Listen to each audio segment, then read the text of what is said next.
Good afternoon, everyone. Welcome to today's Grow to genKC event. We're really excited to host this event for you, and we hope that you'll get something out of it today. I'd like to give a special thanks to our sponsors, our title sponsors, J.E. Dunn and SS&C, our professional development sponsors, Bryant Cave and H&R Block, and a special thanks to Team KC for their partnership on this event. The agenda today will be as follows. We'll begin by having a keynote address by Mayor Lucas. Following the mayor's remarks, we'll have a 45-minute panel discussion moderated by Bertram, Talent Acquisition Manager at Burns & McDonnell. Following that, we'll have about a 10 to 15-minute Q&A, and everyone can submit questions through the chat during this event, and then we'll pull from those questions to answer during the Q&A. Following the Q&A, we'll split out into breakout rooms for additional discussions. As a reminder, please leave your mics and cameras off so that we can stay focused on the people we're here to listen to. And I would encourage you to change your Zoom to speaker view by clicking on the icon in the top right corner. And it's now my privilege to introduce Mayor Lucas. Mayor Quinton Lucas was sworn in as the 55th mayor of Kansas City on August 1st, 2019, almost exactly 1 year ago. As mayor, he has prioritized making Kansas City's neighborhoods safer, creating more accessible and affordable housing and public transportation, fostering a healthier community, and improving basic services. He created and chairs the city's Special Committee on Housing Policy. Born and raised in Kansas City, he spent most of his life in the city's urban core. As a child, he moved often and experienced homelessness, sometimes staying with family or friends or residing in a motel. Despite these challenges, he remained focused on his schoolwork, earning academic scholarships to high school, college, and Cornell Law School before returning home to Kansas City. Since 2012, he has been a member of the University of Kansas Law School faculty, where he served as one of the youngest tenure-track law professors in the country. He is active in the Kansas City community and volunteers extensively in area schools and organizations, including providing mentorship in local prisons. We will now be pleased to hear from Mayor Lucas. Well, it is incredibly exciting for me to be with all of you, and hello virtually. I see that we've got a good crowd today, and we're excited to talk about something that I am always thrilled to talk about, which is Kansas City. And that is made even more interesting right now in the news that Patrick Mahomes has put down even more of a stake in Kansas City by buying a small portion of the Kansas City Royals. And so we look forward to having Patrick Mahomes, John Sherman, so many others around in town for ages. I also would say that I'm excited to spend time with all of you who I know that we are putting in contact. All right, so had a few messages for me. Now we're on point. A few things that folks had asked me to talk about today. Item one was, why stay in Kansas City? So a lot of you are young professionals. Perhaps you've come back. Perhaps you still have options in other parts of the country or other parts of the world. What is your Kansas City story, and how can we enhance your experience here? Well, frankly, that's something I thought about a lot too. After I finished my time at law school at Cornell, I was thinking about going to any number of American cities: Washington, New York, Boston. And as I was deciding, I came back to Kansas City at first for a one-year clerkship. And even though it was about 2009, and lots of things, including our Crossroads Renaissance, a lot of the other important projects that we've done in Kansas City weren't all the way where they are now, I saw that there was great potential and great opportunity. In Kansas City, you have a place where you don't have to wait to be a leader, whether it be a leader in politics, in business, in cultural activities, in anything under the sun. I've seen Kansas Cityans my age, and by the way, I'm 35 and younger, start all types of things, ranging from KC Crew to a number of different institutions, businesses, political clubs, and those are the sorts of things that I know you can get involved in. And so in some ways, and I know it's challenged right now, and it's kind of hard to spend time with our village, Kansas City is made more exciting by the fact that you get the opportunities of a city that's much larger, but also have the opportunity to have connections, work with people of all levels, of all ages, and from all different types of leadership structures. So that's been an incredible part of mine. And I say that as somebody who still every day, I kind of pinch myself and say, I can't believe I'm actually the mayor of this city. Another topic that we were going to discuss is what are we doing or what's happening for young professionals? And there's a lot of work to be done there. First of all, I know this conversation can't be had without thinking about a lot of the very pressing and important public issues we're dealing with right now in our country. COVID-19, racial equality, policing and police accountability. First, on to COVID-19. What an interesting time it is. As somebody who has eaten out for dinner or lunch probably every day for the last 2.5 years until the month of March, this has been a change for me. A change in what my community is, what it means to me, and frankly, how we communicate even more. The first thing I encourage of so many of you is to make sure that you are staying engaged with your community, whether it be from the business side of things or if it was part of a nonprofit. Making sure that we continue to be support, not just for those organizations that we may think need support, but for our peers, for our superiors, for our families, for so many who are trying to get accustomed to this odd new normal that we have in Kansas City and throughout the country. Another thing that I think is vital for us to work on is what does our economic recovery look like? And I know it may be early for us and it may not seem like we're even there yet. But we need to make sure that we're thinking about how we can support particularly small and startup businesses in Kansas City. How can we have some of that same entrepreneurial spirit that we saw really booming, particularly in the last several years, 2017, 18, and 19 in Kansas City?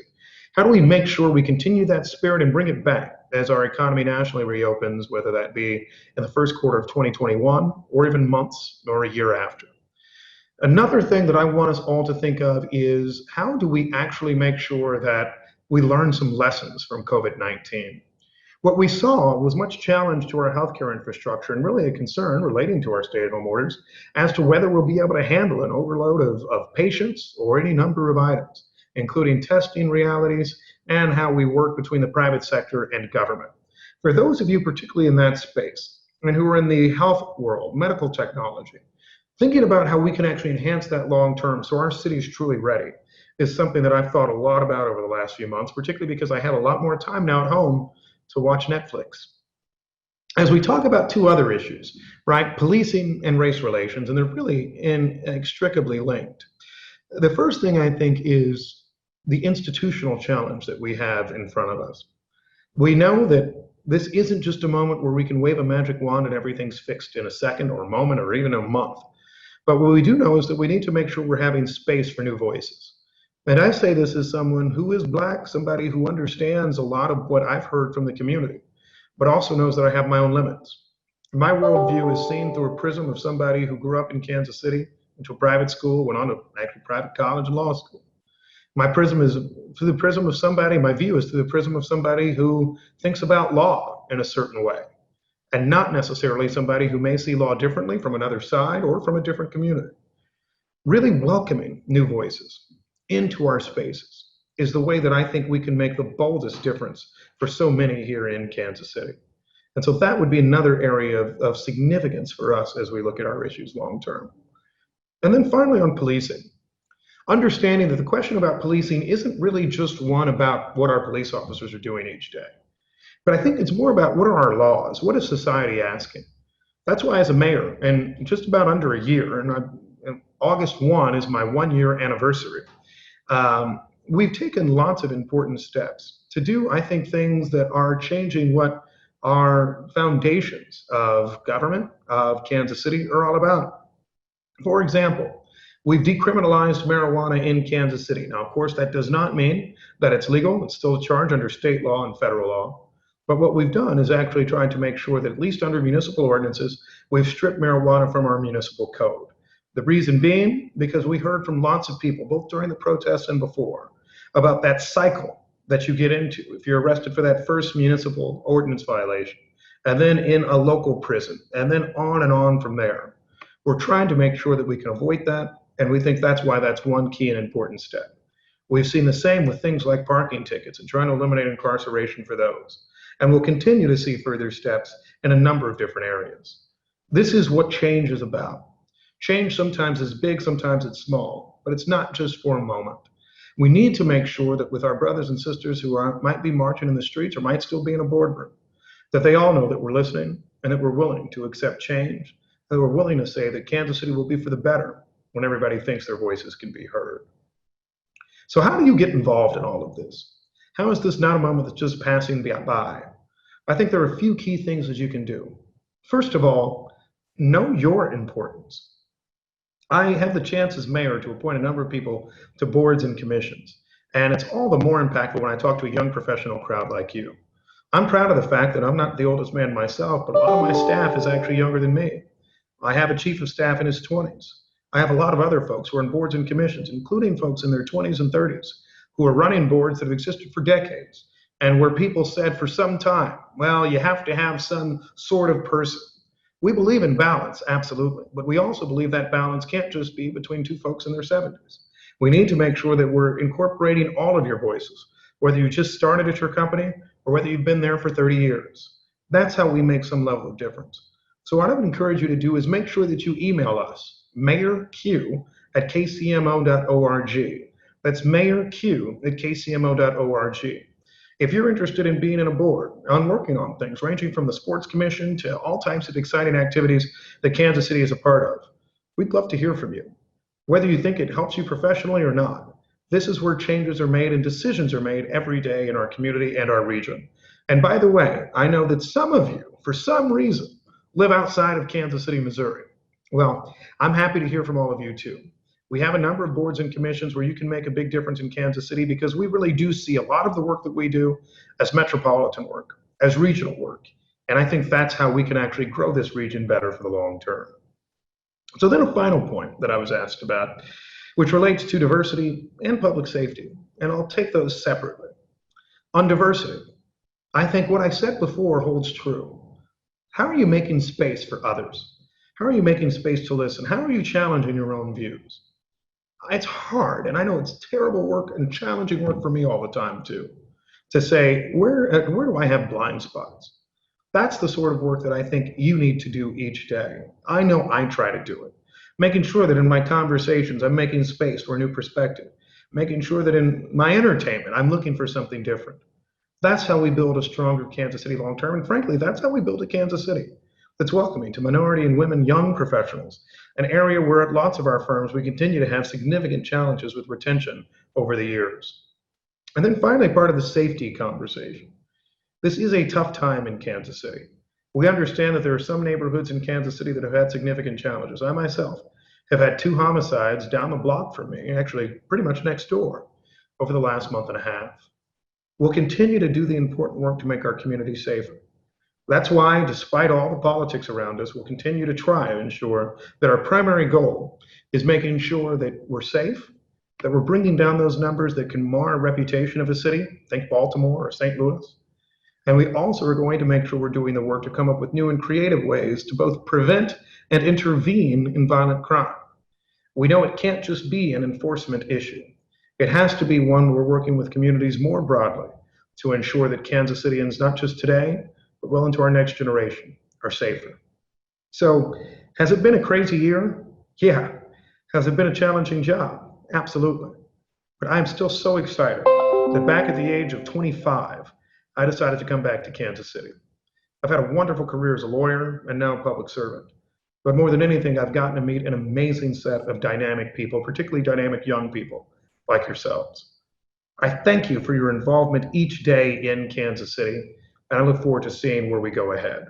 I know I'm talking to a room where somebody's going to run the chamber one day, someone the civic council, someone probably the mayor of Kansas City. And by that point, they'll say, whatever happened to that one bald-headed dude from a few years back? I want us to be able to say that while we built a good foundation, we've made things even stronger for our future. And that's why a group like yours, like genKC, is so essential for all of us. Thank you for what you do. I look forward to seeing you out along the way, back when everything's open again. Still spend lots of money in Kansas City if you can. We need the tax revenue. God bless you all, and God bless our great city. You have an interview call with...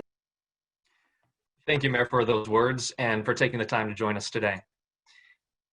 We'll now shift over to our panel discussion, and I would like to introduce Lauren Bertram as today's moderator for the panel. Lauren Bertram is the Talent Acquisition Manager at Burns & McDonnell, with over 16 years of recruitment experience in a variety of industries from healthcare to engineering, and now leads a team of 30 to recruit for Burns & Mac. She's on the Team KC advisory board and volunteers at local organizations, including Ronald McDonald House and Operation Breakthrough. Lauren is a Kansas City native who graduated from Baker University with a BS in Management and Marketing. Before joining the professional world, she had 5 internships in the KC area, so she is well poised to lead this panel today. And now I'd like to turn the time over to Lauren to introduce today's panelists. All right, thank you, Tom. Hopefully everyone can see me and hear me. We have a great group today. I just looked on here and there's 170 participants. So thank you all for taking time out of your day and joining us. I'm really excited for the conversation that we're going to be able to have today. And as Tom said, I'm going to have a lot of pre-loaded questions, if you will, that we have for our panelists. And then certainly some time at the end, 10 or 15 minutes for you all to ask your own questions. So don't forget about that chat box. We'll be monitoring questions that you all have as we get through this. And then again, at the end, we'll have breakout rooms where each of the panelists, including myself, will lead some more intimate conversations and get down to questions that are interesting to you all. So again, thank you. And thank you, Tom, for that warm welcome. As Tom said, I am the talent acquisition manager for Burns & Mac. I have this amazing team, some of which are on, so hi team, and they find talent for a living. So shameless plug, if anyone's interested in Burns & Mac, to let me know after this panel's over. I'm always a recruiter, I can't not say that. But let me get to our panelists today. We have 4 just amazing people that I can't wait for you guys to get to know some more. And I'm going to introduce each of them individually, and they can kind of give some more details on their background. So first up, we have Arman Aluwalia. Arman is the Manager of Business Analytics with our very own Kansas City Chiefs. Arman? Thanks for the introduction. Yeah, so I'm Arman Aluwalia. I'm the Manager of Business Analytics, as mentioned just a minute ago. Originally from Canada, but since 2015, Kansas City has been my home, and I'm proud to call the place I work world champions now, which has been very exciting in the last couple of years. I work in the corporate partnerships department, or the sales department, essentially helping our sales team on both the front end to use data to make decisions a little bit easier and try to provide the best insights that we can. So looking forward to being on this panel. So thank you. Thanks, Arman. All right, next up, we have Autumn Bryant. Autumn is the Career and Alumni Program Coordinator with the Kauffman Scholars. Autumn? Hi, thank you. My name is Autumn Bryant, and I currently work for Kauffman Scholars as the Career and Alumni Program Coordinator. I've been there for about to be 2 years in November, and time has flew. Something that is really rewarding about working for my scholarship program is that I used to be a recipient. So now I kind of spearhead all alumni engagement as an alumni, and it's just super rewarding to be able to still connect with people that I grew up with, but from a staff perspective. And I'm excited to share some good tips and things with you all today. All right, thank you, Autumn. Next, we have Caleb Hassan. Caleb is a technology consultant with Accenture. Caleb? Hey, thank you, Lauren. So hello, everybody. My name is Caleb Hassan. I've been with Accenture for a little over 3 years now. And as Lauren mentioned, I am a technology consultant. Specifically, I do technology advisory for the applied and artificial intelligence space within Accenture. So as a consultant, we go to multiple clients and we'll help them implement different work. And so I focus on, like I said, the AI space. So super excited about that. Prior to starting at Accenture, I went to Missouri University of Science and Technology and got a degree in electrical engineering. And throughout my time there, I worked 4 different internships. So just one below you, Lauren. Nice. Oh, all right. Thank you, Caleb. All right. And then finally, we have Addie Lynn, our final panelist. Addie is a specialist for Team KC Life and Talent with the Kansas City Area Development Council. Addie? Thanks, Lauren, for the intro. I'm Addie, and I work at the Kansas City Area Development Council, which you'll hear me refer to as KCDC because it is kind of a mouthful. Team KC is our talent attraction initiative, so I get to work in marketing and walk alongside talent acquisition managers, much like Lauren herself, in their efforts to recruit people to Kansas City. So long story short, I get to help recruit talent to the Kansas City region through marketing work. So, and I've been there for 2 years. So. All right. Thank you to everyone. Again, I am so excited for this. Just 4 amazing panelists and humans, and I think you're going to get a lot out of our discussion today. We're going to cover a lot of different topics, but certainly, as I mentioned, if there's something that you just have a burning question about, definitely put it in the chat box and we'll get to it at the end of our Q&A. So right out of the gates, all 4 of you guys have something in common. You all interned somewhere before committing to a full-time opportunity. And I know today we have a lot of interns on our call, as well as young professionals starting early off in their career. But I'm curious, Caleb, I'm gonna start with you. I'm curious on what you gained from interning that at your 4 different companies that got you where you are today. And is Accenture one of the 4 places that you interned? All right. Well, I'll start off with saying that Accenture was actually not one of the places that I had interned. I came across Accenture a little bit later in my career. So I think one of the biggest takeaways for me, being fortunate enough to start internships so early, I was able to help dictate some of my college career towards what I found out that I enjoyed and what I didn't enjoy. I feel as though it's just as important to figure out what you like as it is to figure out what you don't like, so you can start weeding that out. The more you recognize that you want to go in or away from a certain direction, the more you're going to actually enjoy your work overall. So I think one of the biggest takeaways for me from my internships is figuring out what I didn't enjoy. And I made a pretty big switch overall. So I started out, when I started my electrical engineering career, focusing on more networking, and I won't get into the details of some of the buzzwords for that field, but I figured out that I really wanted to go in the manufacturing direction. So 2 of my internships actually ended up being in steel mills working in manufacturing. And it was really nice to be able to get that experience because it allowed me to focus my career then on my college career on factory automation prior to graduating and switching to regular automation with Accenture. But yeah, so I think that takeaway really helped me form what I want to do throughout the rest of my college career. Great, and anyone else feel free to jump in as we go through this. But no, I think that's so helpful, Caleb, and you have a great point that sometimes internships can be even more valuable in finding out what you don't to do for the rest of your life. It can be a little bit daunting to think about what the rest of your life is going to look like. So I think you touched really nicely on understanding the type of work, and if that's something that you want to commit to with your full-time career. I'm curious, and Autumn, I'm going to direct this one to you.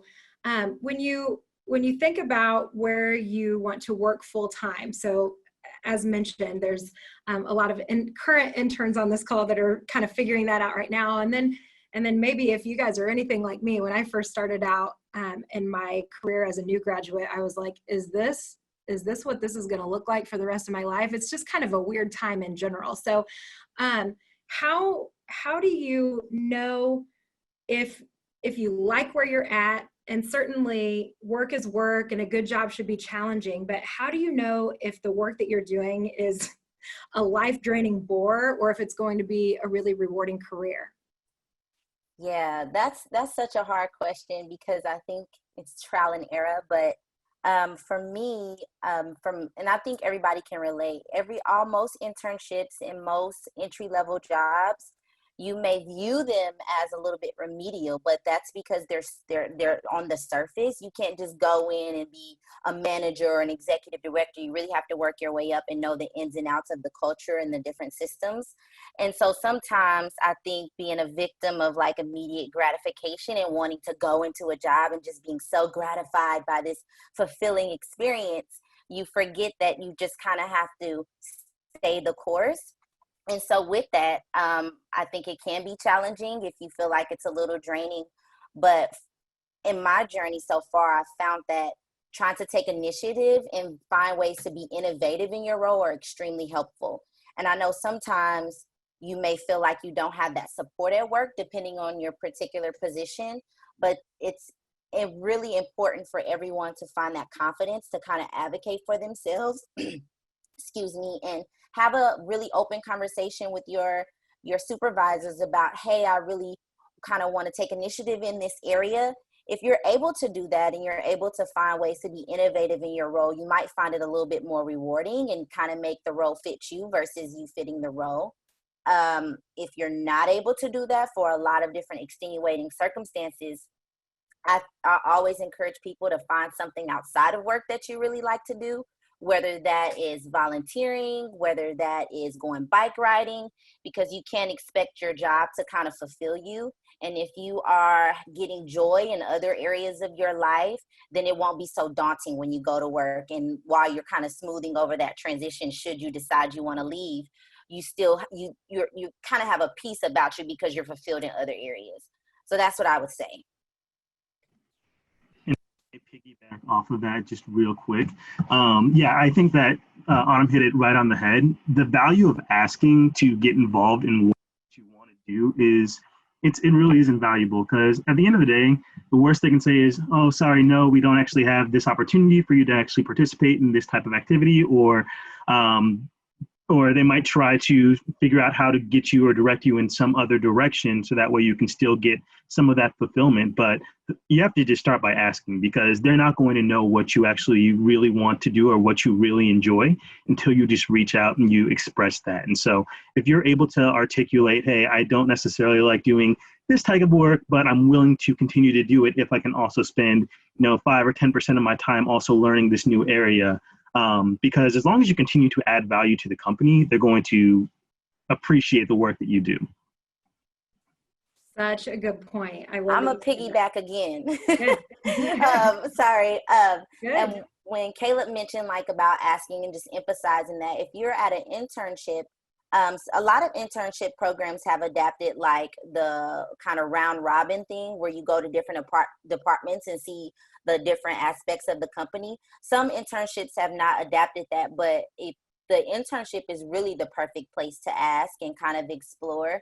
So if you are at an internship where they haven't kind of adapted that into their motto, step up and ask like, hey, can I go see the HR department? Hey, can I go see the graphic design department, so that you can see the different aspects of the company? Because sometimes you think you know what you want to do until you're exposed to something else and you realize, hey, I really like that, or you don't even realize it's really a skill set of yours.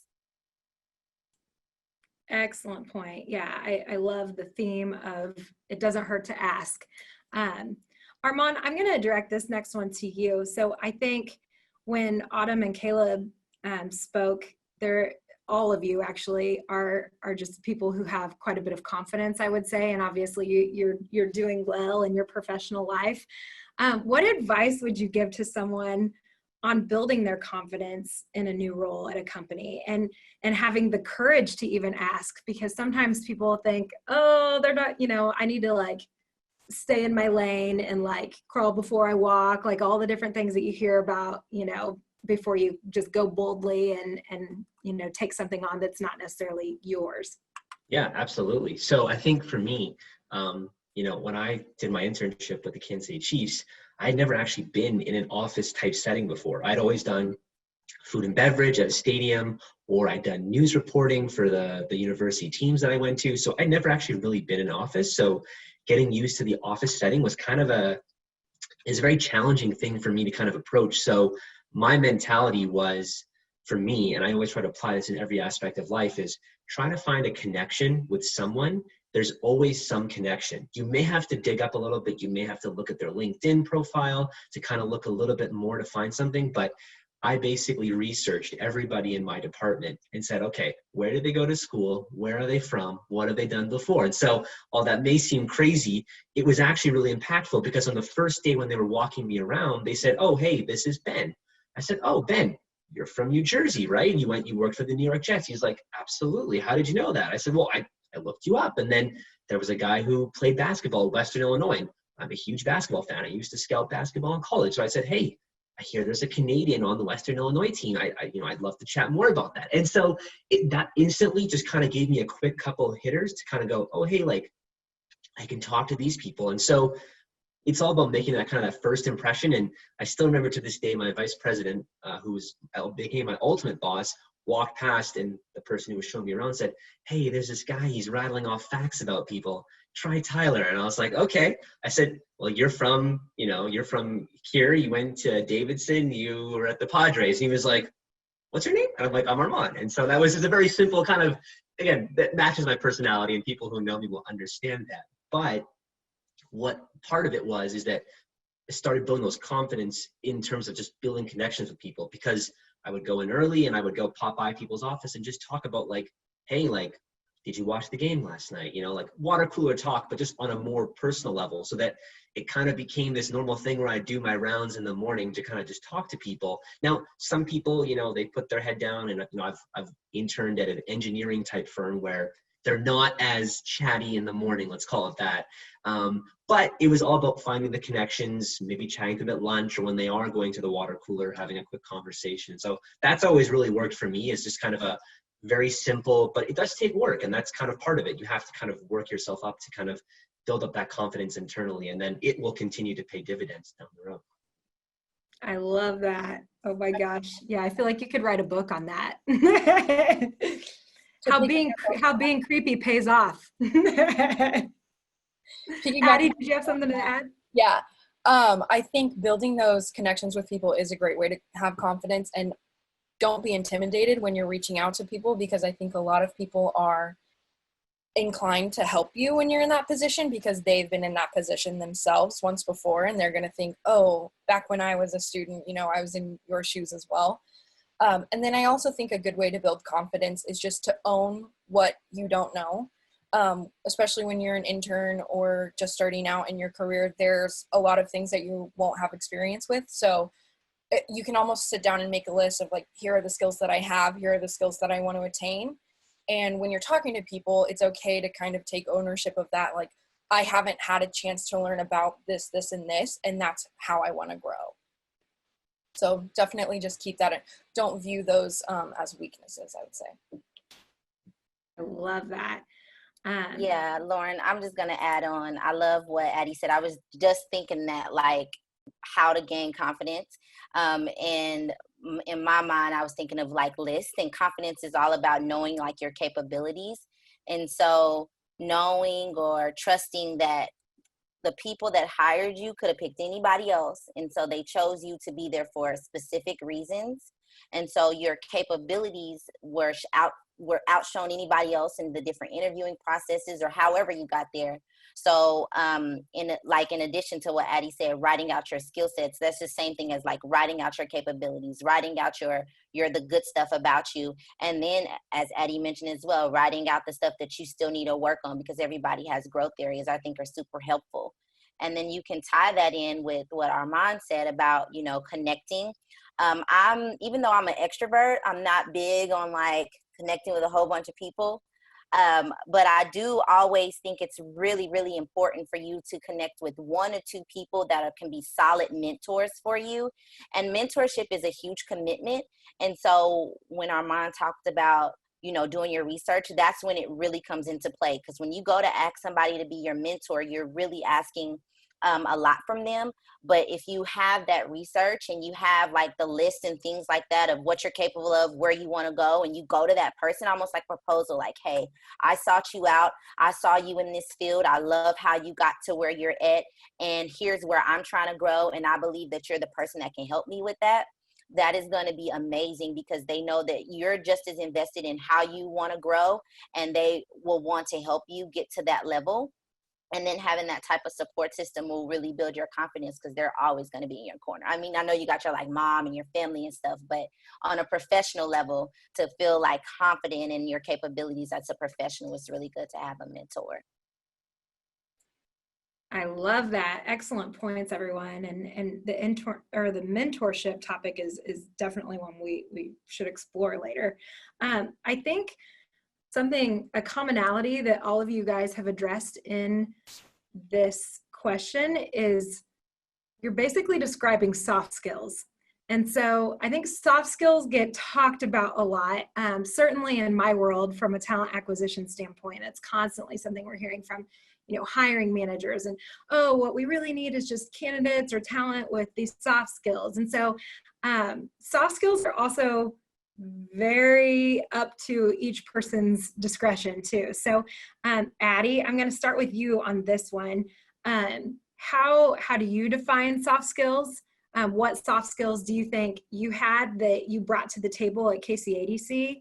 And then maybe later on we can move across the panel of how the heck do you have soft skills right now when we're in this virtual environment? How do you show that you're a connector and a go-getter and a mentor and all these different things? So Addie, I'll start with you. That's a great question. I think this subject is so subjective and elusive and kind of hard to define. So I would say I define soft skills as those skills that are necessary to conduct yourself in a certain manner in the workplace that you wouldn't put on a resume. So hard skills are the technical skills that you need to get your job done. But soft skills are the ones that might even be more important in helping you with growth over time. So think networking, reaching out to people, think being courteous, being respectful, knowing how to have conversations, that kind of thing. Those all fall under what I would consider soft skills.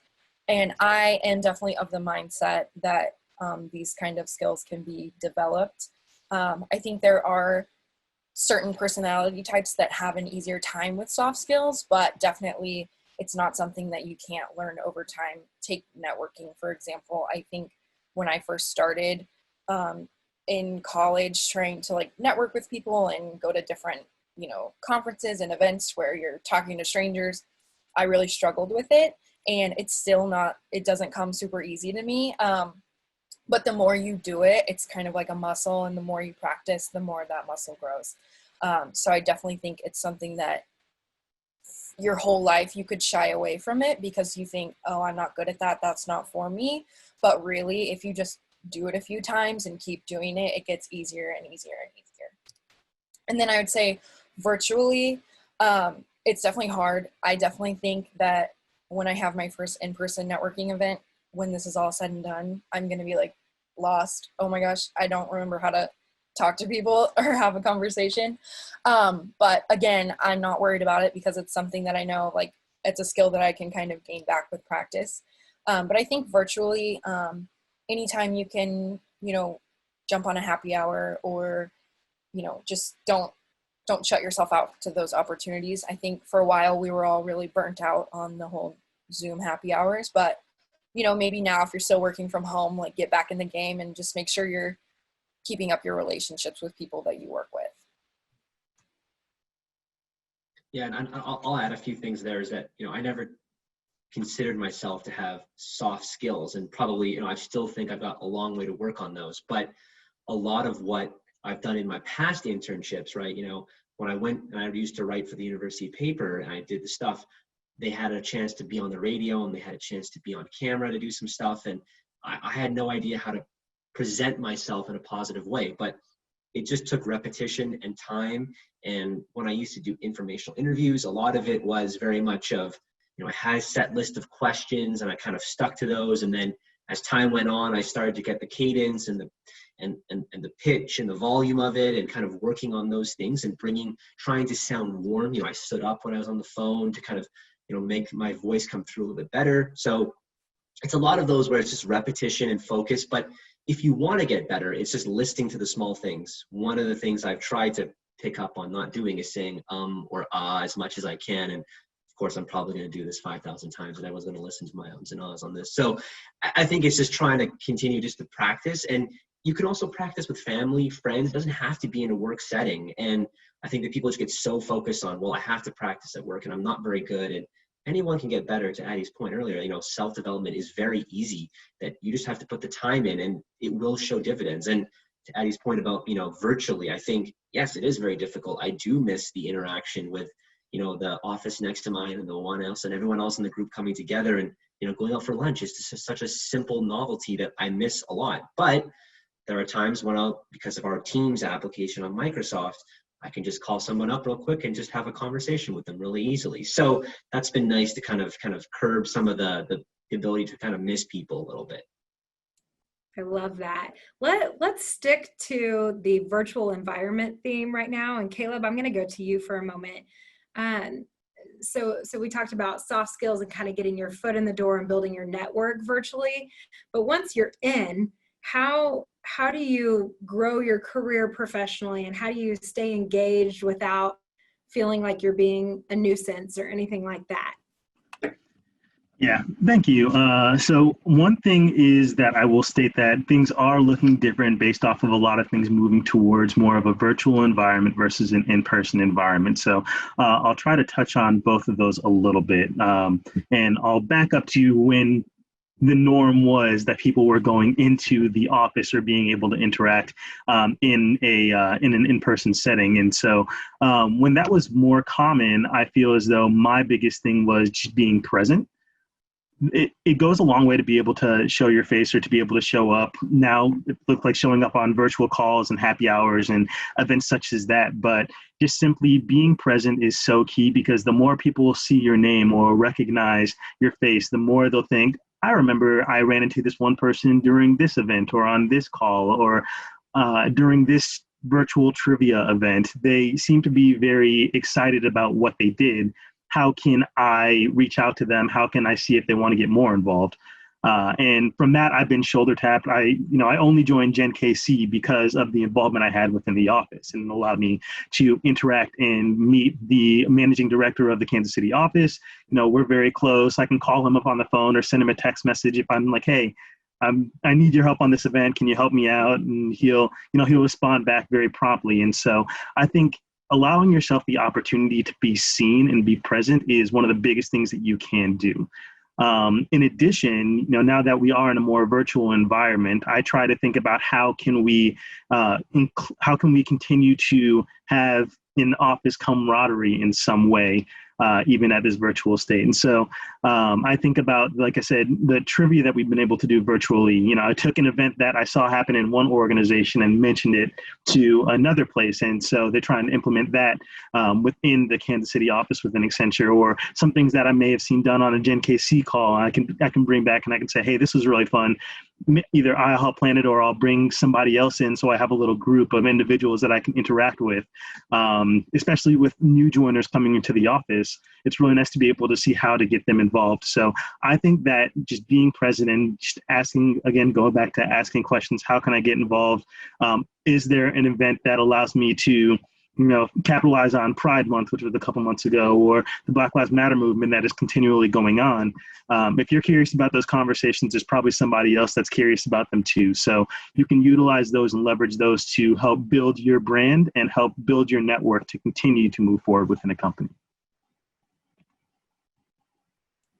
Beautifully put. I love that. I think it's interesting, your point on getting involved, and even now the environment that we're in, there's another little twist to getting involved too. And I know Mayor Lucas did, he had such a great point with, we change lives and we change our communities, and we can change the Kansas City community by joining a board or getting involved or just asking, like you said. So Autumn, I want to direct this question to you around the topic of getting involved. As someone I know that was involved on your college campus, sometimes I think it's easy to have a little bit of burnout after you've been involved in 5 different organizations, and then you think, oh my gosh, am I going to commit to the same level of involvement when I go to working full time, or should I maybe take a break? But how do you balance that? what's the first step you do to get involved, and how do you balance getting involved at your company while also getting involved in something that you're personally passionate about? Yeah, that is a good question, because when you go to college or even in high school, it's a lot of pressure to get involved so it can look good on your application and on your resume and all that stuff. But for me, I think the two differences between like pre-career and post-collegiate is that pre-career is more about building up your skills. And so in addition to it looking good on your resume and on your application, it's really good to have that versatility and being able to build up your skills in different areas of your life at such a young age. And then when you cross over and you enter into the workforce, I think it's more about application. And it's a less of an emphasis on how many organizations are you a part of, and more of what do you do for the organization that you're with. So it's kind of like quality over quantity. If you are with an organization and you're committed to that organization, people are going to see you. People are going to see your work because they're going to see the time that you put in. If you're spread too thin, nobody's going to be able to see the work you do. Nobody's going to see your value or the value that you place on the different organizations you're with. And some people might look at you like, oh, you're just doing it for the accolades. And so, I think it's more about application. So you've built up those skills and now you get the chance to apply them. And if you decide to do one or two organizations you want to join, you'll have more time to invest into that organization and really apply everything that you learned and allow that organization to see how fruitful you are and how much of an asset you are to them. As far as balancing like getting involved at work and getting involved outside of work, I think it's a little bit of a double-edged sword because sometimes they can cross multiply. So if you're one of those people who will consider themselves like overly involved at work, like on a lot of different projects, on a lot of different committees at work, then I would say that you at that time in your life maybe don't need to be in a professional organization outside of work as well. Because I talked about this a little bit earlier, but I think you have to have an even distribution of like where you place your joy at. So if you're really involved at work, then maybe you do something strictly for pure joy. Going to a poetry night with a poetry club outside of work, because you don't want to spread yourself thin. And then it's not going to look any different on your resume because you can list everything that you did inside of your organization on your resume, and it'll look just the same as if you were with an organization outside of your company. So that's how I think I would balance it. And I'm kind of working through that now. So good luck to everybody who's on that journey. Aren't we all? Lauren, if I can just bounce off of what Autumn was saying. I agree with you completely, Autumn. And I think there are priorities in your life that will kind of ebb and flow as you go. And so even just 2 years out of college, like my priorities are starting to shift already. And I think taking the time to really evaluate, why am I involved in this? What am I getting out of it? And making sure, number one, that I'm going to get the benefit of my time being put into it. I'm getting out what I'm putting in. And then also evaluating, like, do I have the time and the energy to do this justice? So I think in college and even right out of the gate, I was kind of a yes man. If you've ever seen that movie with Jim Carrey where you just say yes to everything. Sometimes saying no can be really empowering, and you just have to evaluate what you're passionate about and what is going to serve you when you're kind of making those decisions. Armand, I saw that you unmuted. Yeah, I would say that, for me, when I moved to Kansas City, I didn't really know a lot of people outside of my kind of internship group at the Chiefs. And so for me, it was just, let's do everything. Let's just jump in. Let's go do this. There's a softball team. Let's go join that.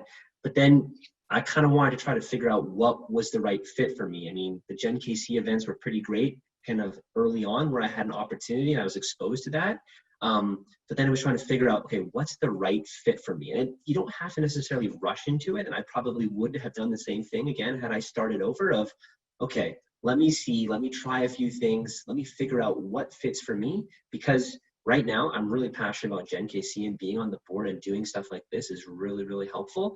And there are other events and other different boards and opportunities that I've figured out like are important for me, because I'm at a point now in my life where, you know, my time is valuable, right? There's only so many hours in a day, and I choose to spend it with my dog and my wife, and then her family as well too in Kansas City. But, you know, it's where can I make the most impact and try to do that? I think that's kind of important for people to kind of figure out on their own time, because it did take me a little bit of time and I felt like I was behind, but then now I'm kind of coming to that point where it's like, it's all kind of clicking together, and it's actually really, really nice to see it kind of all working out in a way.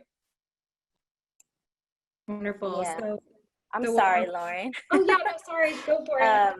I love what Armand said about kind of like taking your time, especially if you're in a transition and you're adjusting to like a new role in a new company. And even if you're moved to a new city, like give yourself grace and enough time to just kind of observe and take inventory. I think the biggest priority of when you start a new job, or even when you're interning, is learning the job, learning the ropes of where you're at. So that way it can be more sustainable for you as you continue to work there. And then after you kind of feel like you've gotten your feet wet good, then that's when I feel like, start making more effort to get involved and things like that. But always take your time with and do more inventory for yourself. So in that time period where you're kind of learning the ropes of your job and your internship, when you go home, you can take inventory of, hey, what did I like about my role that I did that day, or the different projects that I was on? What didn't I like? What type of people did I like to meet at my job that day? So that way, when you're deciding where you want to go outside of the job, you kind of already know what you want, versus being like, oh, I don't know what I want, and just throwing yourself out there. You can kind of have somewhere to go if you take your time and take more inventory. Wonderful. I think you guys hit on the work-life balance, blend, integration, whatever buzzword you want to associate with that, really well. And it's a very hard thing to figure out. 16 years later, I'm still trying to figure it out. So if anyone has any advice, let me know. But I love what you guys said of being present and taking inventory and shifting your priorities and making time for yourself. So that is all really good.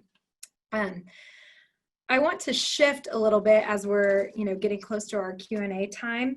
I think I loved what the mayor was saying when he was speaking of the Black Lives Matter movement and just the current state of what we're in. And I loved what he said. I wrote it down, that how important it is for having space for our own voices while also welcoming new voices.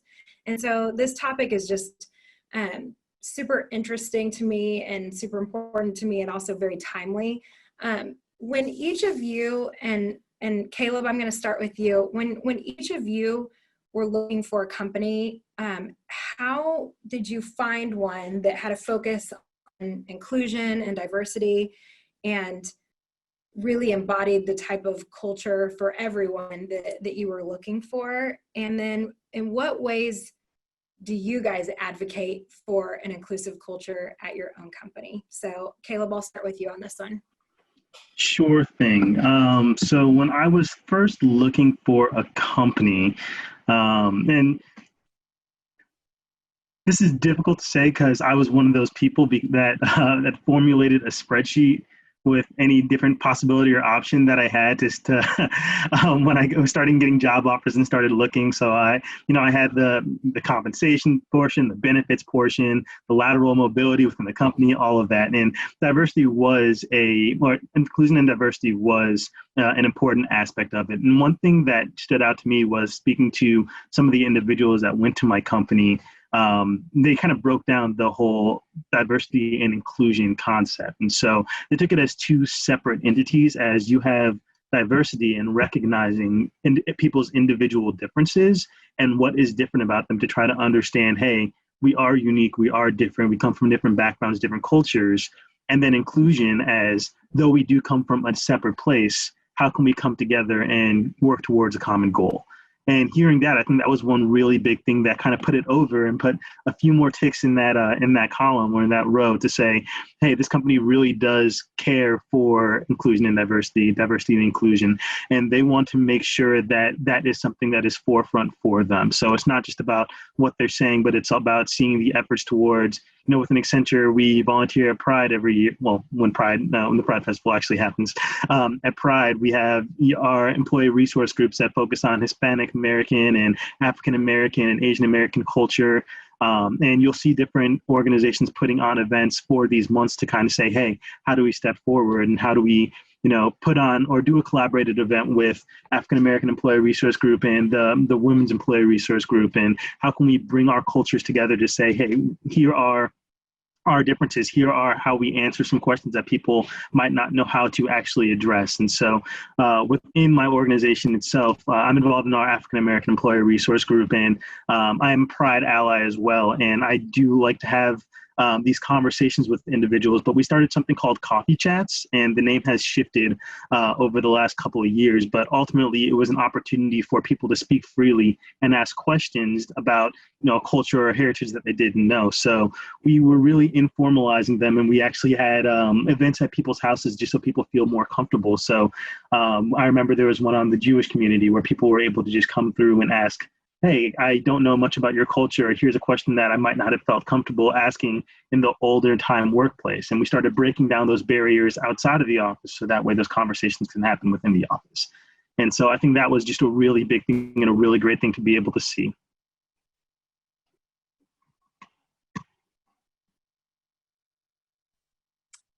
I'll piggyback off of that. So for me, for anybody, I think when you're looking for a job or you're looking for an internship, you have to know a little bit about what you want.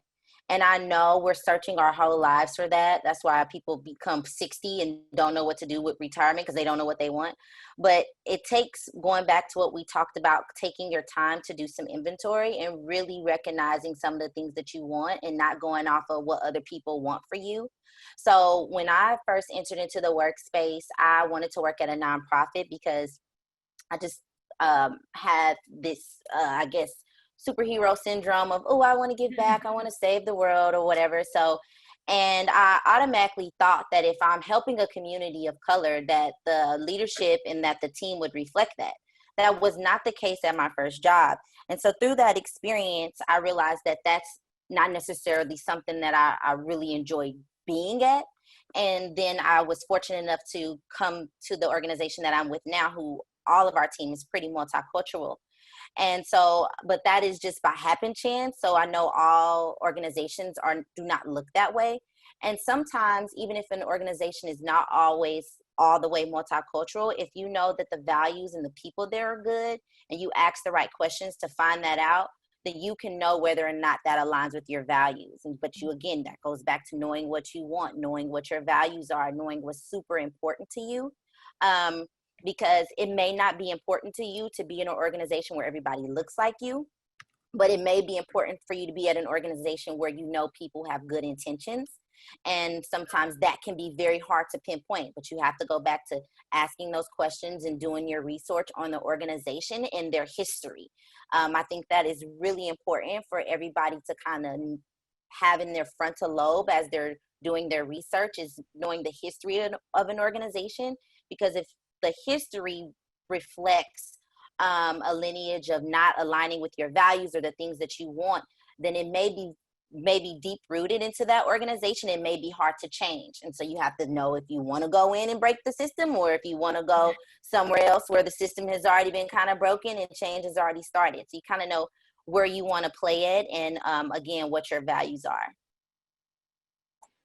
I'll jump in here. Autumn, I think what you said about knowing your values is really important when you're looking for a job. Like, we have like this salary in mind, these benefits in mind, those kind of like tactile things, like I have to have this or it's not going to work. I think values should be just as far up on that list because they're just as important. And finding a culture fit, that's kind of the buzzword, is really important. And so kind of evaluating how this company has handled situations in the past, one thing I think you can always kind of ask about is examples of how things have been handled. I think there are companies out there who send out a blanket statement saying we support these causes, but don't necessarily put their money where their mouth is.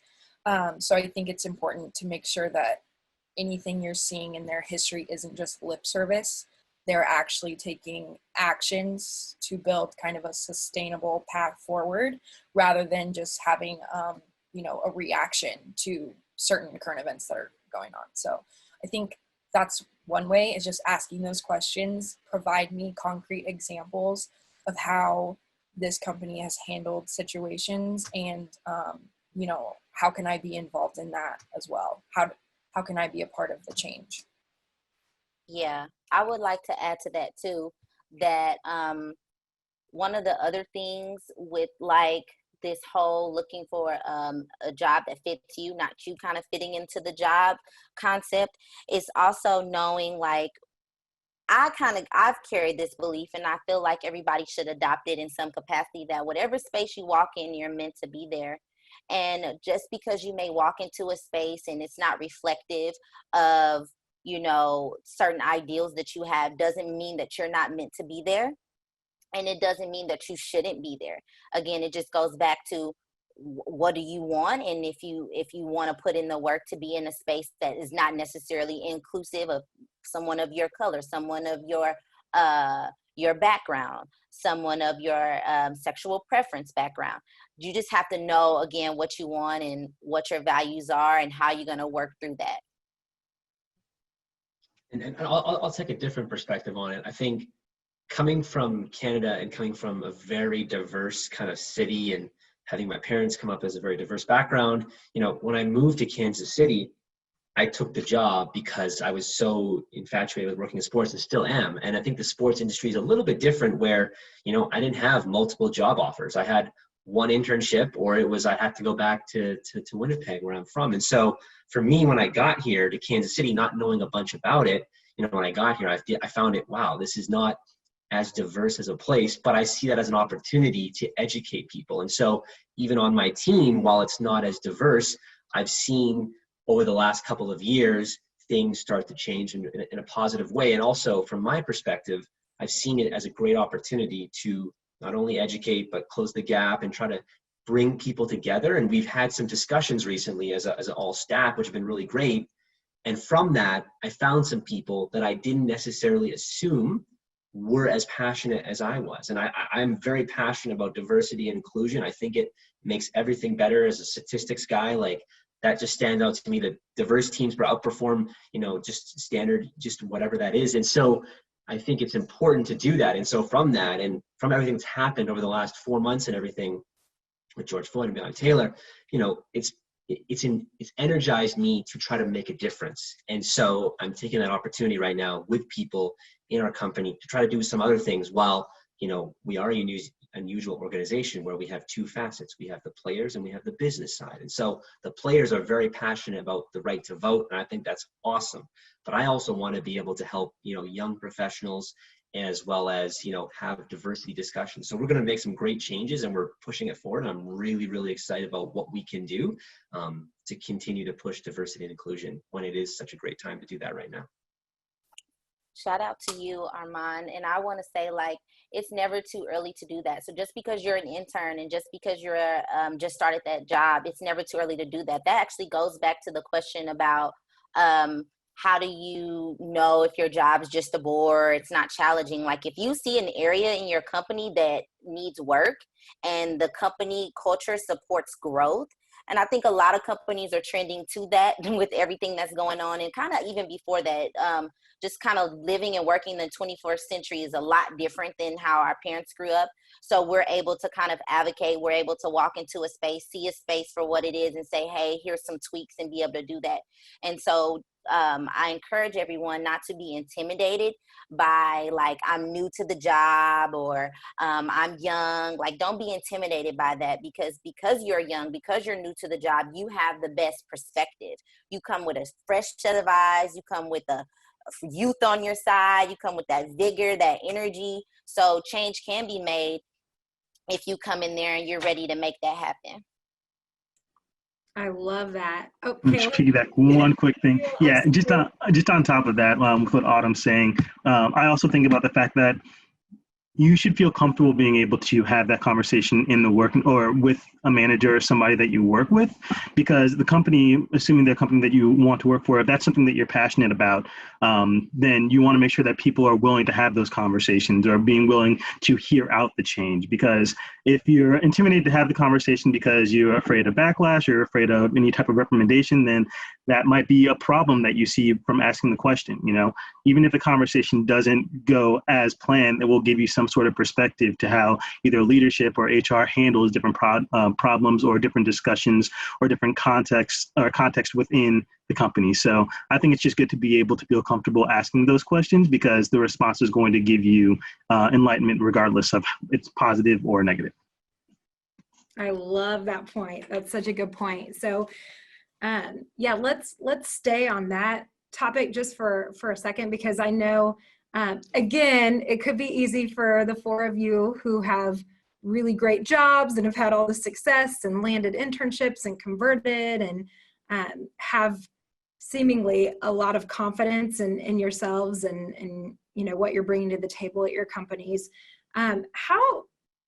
What would your advice be to this group, be it intern or new graduate, if they're, you know, sitting in front of their computer right now thinking like, ooh, like I want to have that conversation. Like, how do I start that conversation? And Armand, I'm going to start with you first on this one, because I think it's also a nice segue into how do you build relationships, be it with your boss or your coworkers. What's the line between professional and personal? And it's so important, in my opinion, that you have both of those. But where's the line? Is there a line?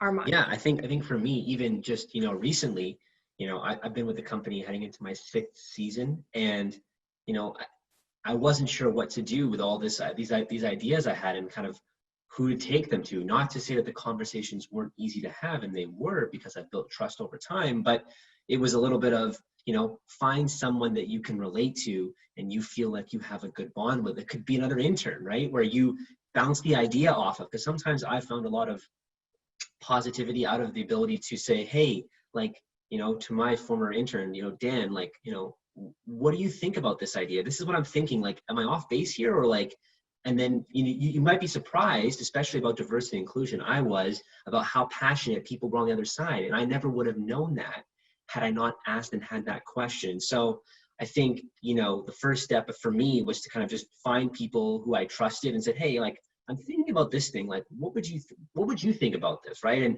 And even if it is negative, right, you have a data point. And I like to refer a lot of things back to data, but in the sense of, okay, you have an understanding. Okay, maybe they're like, wow, that's really intense, or that's not intense enough, right? And then you can kind of formulate and kind of mold your answer or your next step to potentially your boss, and kind of, you know, again, we talk about practice and repetition. That's kind of one way to do that, is with your fellow interns and kind of bounce the ideas off, because they're just as passionate, they're just as hungry to try to get that job and make that opportunity. And so for me, I think that's kind of the way that I would have approached it if I was in that seat today, wanting to have those conversations. And, you know, and I think, yes, people who have jobs, who've been there for a while, can feel nervous about it, which is why I think it's good to kind of, you know, strengthen groups and strengthen diversity is another way to kind of continue to push that message forward.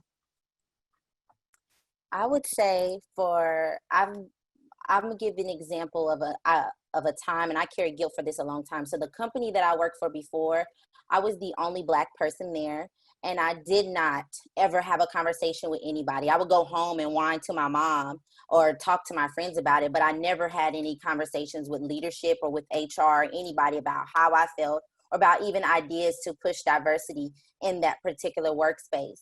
And I ended up leaving that job. And once I left, I thought about, and I carried guilt of, I could have made change there. I could have made something happen, you know, if I was willing to speak up. But I also was extremely young. I was 20, 21, 22. I was in outside of being professional and personally, I was at a place in my life where I wasn't happy. I didn't have peace in myself. I was still trying to find my journey, still am now. And so it took me a long time to give extend grace to myself for that moment in time. And so I would say that sometimes it takes an experience sometimes to really make you learn how to advocate. And from that experience of not advocating, I learned the importance of what it means to advocate. And so if there's ever been a time where you haven't done that, or you've been in a situation where you didn't speak up, it's okay. Like, take that, learn from that, and work up your confidence for you to be able to enter into a conversation like that again. I think having a supportive network to be able to kind of boost your confidence is helpful for that as well. And then, as Armand mentioned, like, if there's someone that you can connect with at the workplace that'll make you feel like you have that connection and that you can talk with and kind of bounce ideas off of for, like, whether that's systematic change or just implementing new projects or something like that, that's always helpful.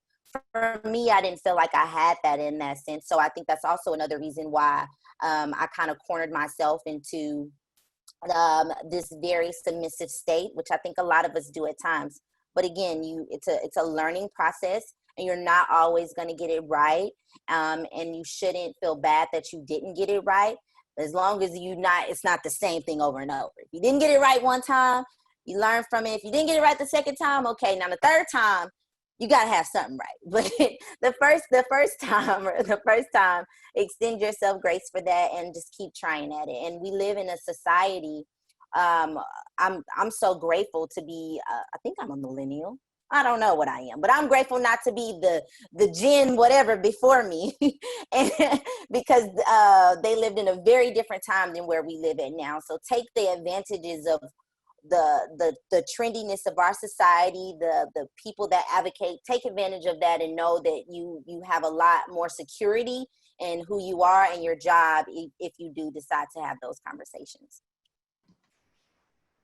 And I want to make sure we leave some time for Q&A, but I do want to just touch on one more thing, just a matter of, I heard Autumn mention to talk about the support in the network, because you want to make sure you're comfortable with the environment and the individuals in which you're talking to. But I found it very helpful for myself to just be able to start with someone who might be at, a lower level. So I came in as an analyst, and so maybe talking to another analyst who's been there for a little bit longer to get an idea for their experience, and just start to, build your connections and talking to somebody within the company prior to you just going straight up to one of the directors and saying, hey, I have this idea for how we can implement this change. Which, hey, if you have if you have the confidence to do that and you're very passionate about it, then that could go a long way.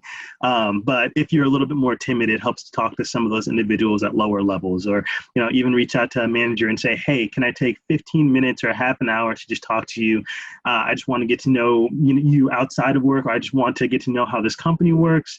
And then also the value of lunch. So just taking that, half hour lunch break and just being able to go out with some individuals from a project team, it definitely goes a long way, because that way you can get away from the office. You don't have to talk about all of these issues that are currently going on in the project. You can easily discuss, hey, how was your weekend? What are some of your hobbies? Yeah, I went berry picking this weekend. It was a really good experience. I really enjoyed it. And that could be a way to kind of humanize individuals and see where people's passions lie, because that little bit can go a long way. And then once you start those conversations, eventually people get more comfortable, and you're able to make jokes and understand that, hey, these are all individuals too, because at the end of the day, we are all people. And sometimes you forget that when you're talking to someone who's been with the company 20, 25 years, where you're just here for about a year. So just remember that we're all people, and I want to make sure to hit that home at first. I think that is a beautiful way to end the questions that we have for you guys. So no one else can do this, but I'm going to clap for you on answering those questions so beautifully, and so many good takeaways. I'm like writing down everything you guys are saying, because you already, like, a few years in, you already have just excellent advice. So thank you all so much. I too want to make sure that we have enough time to get to any questions in our chat box. So bear with me for a moment while I open that up. Teresa Schneider, girl, you're just like spitting statistics. You are like my kind of girl. Anyone that is on my team on this call is probably like, oh Lord, Lauren's like geeking out over this. But in an effort to save time, I would encourage everyone to go to the chat to read all of Teresa's statistics on engineering specific to female in engineering, but my main takeaway that I'm going to direct to the panelists here are what is being done to draw in, so attract, hire, and retain women, and I'll take it beyond women in engineering, but just women, but especially in engineering, in regards to retaining them and hiring them and promoting them within an organization, especially when you start considering all the things that are happening with childcare even right now. So anyone want to brave and take that one on? I can kind of touch on that, Lauren, and I would encourage you as a talent acquisition manager to hop in with whatever you have to say about this. But I think more and more as, you know, women are becoming more of a, you know, consistent part of the workforce, I think it's important that your company, you know, if you yourself are in these situations, you're looking at what kind of flexibility do I have, especially for, you know, my colleagues that have kids. I know that we have the motto of family is first. And I know that if I can avoid it at all, I'm not gonna put a meeting on the calendar at 4 o'clock, especially during the school year when, you know, people are trying to pick up their kids. And so I think you have to look at policies that are in place and advocate for yourself in that manner. But I think more and more it's completely acceptable to be vocal about your needs. And I think the line between personal and professional life is consistently getting blurred a little bit more because you can't always separate the two. And so I think, you know, there's this term, bringing your whole self to work. I think being a mom or a parent of any kind is part of just who you are. And you have to be able to, you know, make your priorities your priorities. So I think when you're looking at a company, definitely ask about benefits related to that and just the general attitude and flexibility of things. Love that. And yeah, I could speak all day long on this subject. I think there's a lot of things from the talent acquisition standpoint that a lot of companies are doing in the K through 12 space to get more girls interested in engineering and other careers of the like. So lots of topic that's not what this panel is about today, but if you want to have a side convo, we can definitely do that. And I loved what Addie said just about bringing your whole self. I think it goes back to all the conversations everyone touched on about creating inclusive environment. And when you can understand where every single person that you work with on your team or outside of your team, where they're coming from and what happens at home, that will make everyone stronger from a business standpoint too. So it all goes back to D&I a little bit. So thank you for that question. Okay, a question from Bree Walter with H&R Block. Her question was, when I look at jobs, I usually get intimidated by the amount of experience and all the skills that a company is looking for. Seems like any entry-level job post asks for 3+ years experience. Can anyone share a time that you got a role in which you didn't necessarily, you know, check all the boxes on the job description? Or can anyone give advice on how someone would handle a situation like that? I'll go first. So I actually got a job offer a year or so ago for a job that I was not qualified for. Well, I didn't think I was qualified for. Let's start there. I needed like 7 years of experience. It was a managing position, and I had literally only had 1 year of working at a job under my belt. But the thing that I learned from that, I learned my value. And I think for you, Bree, you have to know that you're so much more than 3 years of work experience. You have, I don't know how old you are, but I'm assuming that you're older than 18 or 18 and up. So you've had 18 years of experience on this earth, and everything that you've done in your life, you can apply that in some way to how that can help you be beneficial to a job. And it's crazy because people used to, when I did like this resume thing, they used to like spin, like if you had a babysitting job, how that can, you know, boost up your resume. You can spin those different skills because there's soft skills you can pull from all of that. And I'm like, that's crazy. I did babysitting, but it's so true. So all the different things you've done in your life, whether that's volunteering at a library, whether that's walking a dog, all of that accumulates into what makes you you, and how all of those skills that you've pulled from those various experiences makes you perfect for whatever job is out there for you. And you just kind of have to know that. You can't, and I know that's way easier said than done, because it's so daunting to read that. And you think about all the people that's applying for that, but you really have to know all the things that you've been through that got you to where you are, and that will make you very valuable for whatever job is out there. And a lot of times those kind of prerequisites are just there from an HR perspective. Like, they have to put that as a standard, because if you know somebody that knows somebody, you can get in. It's just it's a standard, and it's how the game is kind of played. So know that you're valuable, and all the years of experience that you've had on this earth are valuable. And just kind of, I keep saying inventory. Take some inventory on the things that you've done, and extract some tangible skill sets that you can kind of apply, and kind of, boost up your resume, boost up the things that you talk about, because they're valuable. And I'll go ahead and I'll add a little bit to that. From a slightly different perspective, I think it's also important with knowing your value, it also includes knowing your limitations. And so if you're looking at these applications, you're thinking 3 years, and 3 years experience is just, it is 3 years experience, that is what it is. But like Autumn said, there is a possibility that you have real world experience that actually would apply here. But if you're looking and you see that, oh, they really are interested in somebody who knows how to use this specific program, that can help guide you to know, all right, well, they want someone to know this program whenever they move into the job. I can take the next 3 months or 6 months on the side learning a little bit more about this program that I want to use. And then by the time you actually start the job, you'll actually have the skill set that they were looking for, and be able to say, hey, yeah, I actually picked this up, and now I do know how to code in Java. I do know Visual Basic, whatever it might be that you want to work towards. So that's one point that I want to make. And then I had another point, but I think it escaped me for now. But yeah, just make sure you recognize your skill set overall, and say, that if there is something that you don't know, then don't try to hide that. Be upfront about it and say, hey, this is a skill set that I have.